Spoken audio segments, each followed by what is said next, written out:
جنات کون ہیں؟ اللہ تعالیٰ کی تمام مخلوقوں میں سے ایک مخلوق جن بھی ہے جو آگ سے پیدا کی گئی ہے۔ اللہ تعالیٰ نے جن کو یہ اختیار دیا ہے کہ وہ کوئی بھی شکل بدل لے، اور رفتار اتنی تیز ہے کہ 1 منٹ میں ہزاروں میل کا سفر طے کر لے۔ جنات ایک غائب مخلوق ہے جو عام انسانوں کو دکھائی نہیں دیتی۔ جنات کو جمعرات کے دن پیدا کیا گیا، اس کے وجود کا انکار کرنا کفر ہے۔ قرآن مجید میں اللہ تعالیٰ کا ارشاد ہے وَخَلَقَ الْجَانَّ مِن مَارِجٍ مِّن نَارٍ، اور جنات کو آگ کے شعلے سے پیدا کیا گیا۔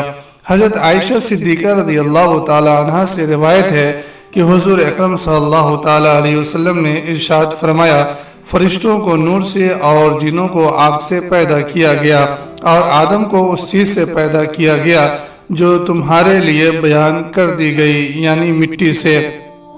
جنات کی قسمیں، جو جن اپنی اصلی شکل میں ہوتے ہیں اسے جنی کہا جاتا ہے۔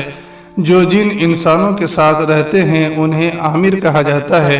جو بچوں کو تکلیف دینے والے جن ہیں انہیں ارواح کہتے ہیں۔ وہ جن جو برے اور بد عمل ہوتے ہیں اسے شیطان کہتے ہیں۔ وہ جن جو بیت الخلاء ٹوائلٹ میں رہتے ہیں انہیں خبیث کہتے ہیں۔ حضرت عبداللہ بن عمر اور حضرت عبداللہ بن عباس رضی اللہ تعالیٰ عنہما فرماتے ہیں کہ آدم علیہ السلام سے 2000 سال پہلے جنات اس زمین پر رہائش پذیر تھے۔ آہستہ آہستہ فسق و فجور میں مبتلا ہو گئے، وہ فتنہ فساد میں پڑ گئے، ناحق خون بہانے لگے۔ پھر اللہ نے فرشتوں کا لشکر بھیجا، ان سے جنات کی زبردست معرکہ ہوئی، اور فرشتوں نے جنات کو تہز نہز کر دیا، اور وہ سمندر کے جزیروں میں پناہ لینے کو مجبور ہو گئے۔ انسانوں کی طرح جنوں میں بھی مسلمان اور کافر ہوتے ہیں، یعنی نیک جن نماز پڑھتے ہیں اور اللہ کی عبادت میں مشغول رہتے ہیں، اور جو بد مذہب ہوتے ہیں وہ سرکش اور فتن و فساد کرتے ہیں۔ بد مذہب جن کی تعداد نیک کے بنسبت زیادہ۔ ایک حدیث میں رسول اکرم صلی اللہ تعالیٰ علیہ وسلم ارشاد فرماتے ہیں کہ کوئی شخص تم میں سے ہڈی سے استنجا نہ کرے، اس لیے کہ میرے پاس کچھ جن آئے اور کہا یا رسول اللہ صلی اللہ تعالیٰ علیہ وسلم اپنی امتیوں سے کہو کہ ہڈی سے طہارت نہ کیا کریں، کیونکہ وہ جانور جس پر اللہ کا نام لے کر ذبح کیا جاتا ہے اس کی ہڈی ہمارے لیے گوشت بنا دی گئی ہے۔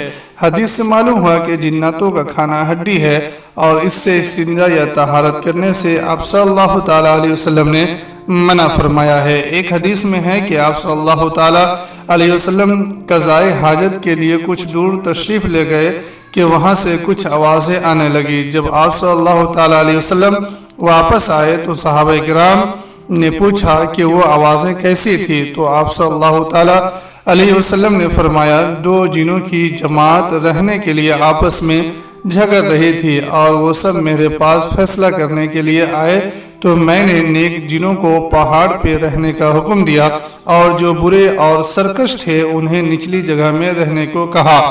جنوں کا ٹھکانہ جزیرے یا ایسی جگہ جہاں آبادی نہ ہو، جیسے کھنڈر اور پرانے ٹیلے وغیرہ۔ جنوں کے بارے میں یہ عقیدہ رکھنا کہ وہ غیب کی باتیں جانتے ہیں کفر اور شرک ہے، اور اس سے مدد مانگنا بھی جائز نہیں ہے۔ اللہ رب العزت نے قرآن میں ارشاد فرمایا ہے کہ پھر جب ہم نے ان پر موت کا حکم بھیج دیا تو ان کی خبر جنات کو کسی نے نہ دی سوائے گھن کے کیڑے کے جو ان کی عصا کو کھا رہا تھا۔ جب سلیمان گر پڑے اس وقت جنوں نے جان لیا کہ اگر وہ غیب داں ہوتے تو اس ذلت کے عذاب میں مبتلا نہ رہتے۔ اللہ تعالیٰ کا ارشاد ہے وَمَا خَلَقْتُ الْجِنَّ وَالْإِنسَ إِلَّا لِيَعْبُدُونَ، میں نے جنات اور انسانوں کو محض اسی لیے پیدا کیا کہ وہ صرف میری عبادت کرے۔